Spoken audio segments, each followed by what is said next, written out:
I grew up in a small town in Montana. We had only one church, a white wooden building built in the 1800s, with a graveyard behind it and a massive forest surrounding the property. Behind the church was a locked stone door built into the hill. Everyone just called it the tunnel. No one knew what it really was except that it hadn't been opened for decades. In 2018, my friend Jacob dared me to go there with him one night. I was 17, stupid, and trying to impress a girl. So of course I said yes. We sneaked in around 11:40 p.m. The church was silent, the air cold. The only light came from our flashlights. When we reached the tunnel door, something felt off, like the woods had gone completely silent. No wind, no animals, not even insects. Jacob had brought bolt cutters. It took 3 tries, but the lock snapped. The tunnel inside was narrow and made of crumbling stone. The deeper we went, the colder it got. After about 30 feet, our flashlight started flickering. We laughed it off until we heard a metal dragging sound echoing ahead, like chains being pulled. We stopped. I whispered, "Let's go back." But Jacob pointed ahead. "Look." On the wall, scratched into the stone, were the words, "She watches." We turned to run. That's when the flashlight in my hand burst, not just went out. It shattered like glass. Total darkness. We heard heavy breathing coming from behind us. Then, whispering, right next to my ear, a woman's voice. "Don't leave. Not yet." Jacob screamed. I ran. I didn't look back. He didn't make it out. The police searched for 6 hours. They found nothing but his flashlight and his shoes, perfectly placed side by side, at the tunnel's entrance. They sealed the tunnel again. I've never gone back. But sometimes, I still hear her voice in my dreams. She always says the same thing. "You were supposed to stay too." Everyone in the town of Red Hollow knew about the Black Path, a trail that cut through Dead Pine Forest. No one used it anymore, not after the disappearances. But Marcus, he thought the stories were just small-town drama. It started when he saw a shortcut to the cabin they rented. "Just 10 minutes through the woods," he said, stepping onto the trail as the sun dipped behind the trees. But halfway in, he noticed something strange. The path behind him looked different. It forked, and he didn't remember any fork. Then came the silence. No birds, no wind, just stillness, like the trees were holding their breath. He turned to go back, but the trail was gone. It wasn't behind him anymore, just thick, dark woods. He pulled out his phone. No signal. He kept walking, hoping to find the road again. But every few steps, the trees looked wrong, twisted, bent, almost as if they were watching. And then, he saw the signs, nailed to a black tree, a moldy wooden board that read, "Turn around while you can." Below it, fresh claw marks, deep, ragged, not human. Marcus backed away but stepped on something soft. He looked down. It was a shirt, dirty, torn, soaked in something black. He recognized it, his brother's. But his brother had gone missing years ago, in these same woods. Suddenly, the wind picked up. It didn't sound like wind, it sounded like whispers. Dozens of voices, saying nothing he could understand. He ran, through branches, over roots, scratching his face, arms, legs, until he saw light, a clearing, and in the middle, a wooden cabin, old, broken, but somehow still standing. He rushed in and slammed the door behind him. No windows, no power, just a single lantern, already lit, waiting. Then he saw the wall, dozens of Polaroid photos, each one a face, each one looking terrified. And in the corner of every photo, the same black figure. Marcus stepped back in horror. Then the door behind him creaked. He turned. Standing there was his brother, pale, hollow-eyed, smiling, and behind him, something taller, something darker, with no face, just long, thin arms stretching toward Marcus. That was the last time anyone saw him. They say sometimes at night, a new photo appears on that cabin wall. Always screaming, always afraid, and always watched by the same shadow. Nobody knows where the 2:17 a.m. train goes. It doesn't exist on any schedule. No one gets on, no one gets off. But it always passes through Ravenmoor Station, and it always has.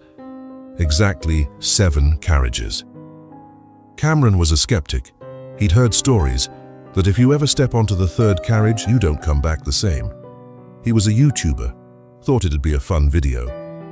He set up hidden cameras around the platform, laughed to himself, and waited.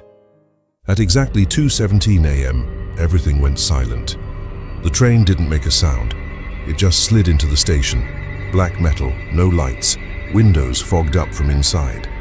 Cameron held his breath and stepped onto the 3rd carriage. Inside, it smelled like burned meat and wet soil. There were seats, but they looked melted, like they had been through fire. And on the walls, symbols, carved, not painted. Old, twisted shapes that seemed to move if you stared too long. Then the doors slammed shut. The lights turned red. The train began moving fast, but the outside didn't change. It wasn't moving through the city. It was moving through black fog. That's when he saw them. Figures crawling across the ceiling, limbs backward, heads twitching. One dropped silently behind him. It whispered in a voice like broken glass, "You shouldn't have come here. He's hungry." Cameron ran to the next carriage, but the door led to the same carriage again. He kept running, carriage after carriage, and all the same. And then in the reflection of the window, he saw himself. Only it wasn't him. His reflection smiled, but Cameron wasn't smiling. Suddenly, a tall, horned demon with stitched eyes appeared at the end of the aisle. It didn't move. It just said, "You looked. Now you're part of the track." Cameron screamed and woke up. He was lying on the floor of the Ravenmoor station, covered in dirt. His phone was melted.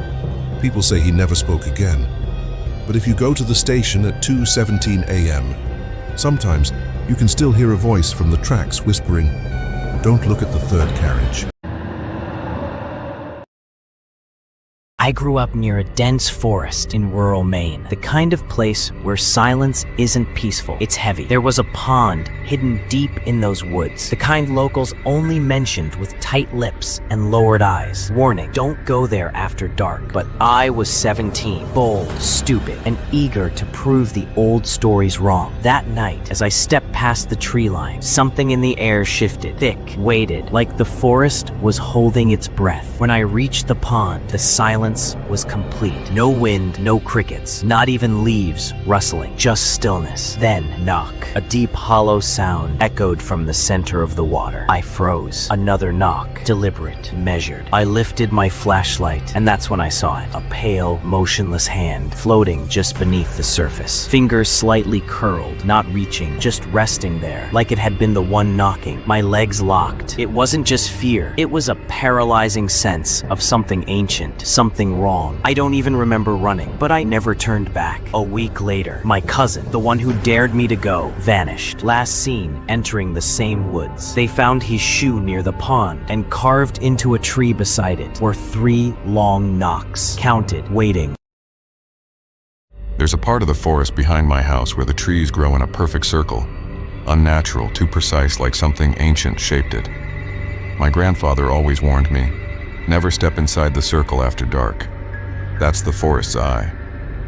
But curiosity got the better of me. One evening, camera in hand, I went in, vlogging, laughing, pretending to be brave. In the center of that perfect ring was a pond, so still, it looked like a flawless mirror. I leaned in closer, but something felt wrong. My reflection wasn't mimicking me. It just stared, unblinking, unmoving. And then, it smiled. I wasn't smiling. My entire body tensed. As I backed away, I saw her, in the reflection, a woman standing silently behind me, drenched, her face lost beneath a curtain of long black hair. I spun around. No one. But when I looked back into the pond, she was still there. Closer. turning her face toward me, painfully slow. I tried to scream, but my voice was gone. I dropped the camera and ran until the forest blurred. When I came to, I was on my front porch, covered in forest mud, barefoot, shaking. The camera was gone. Days passed. Then I got an email. No subject, no sender, just a video file. It was my footage. But at the end, the reflection moved on its own. The woman stared into the lens and whispered, "You looked into me.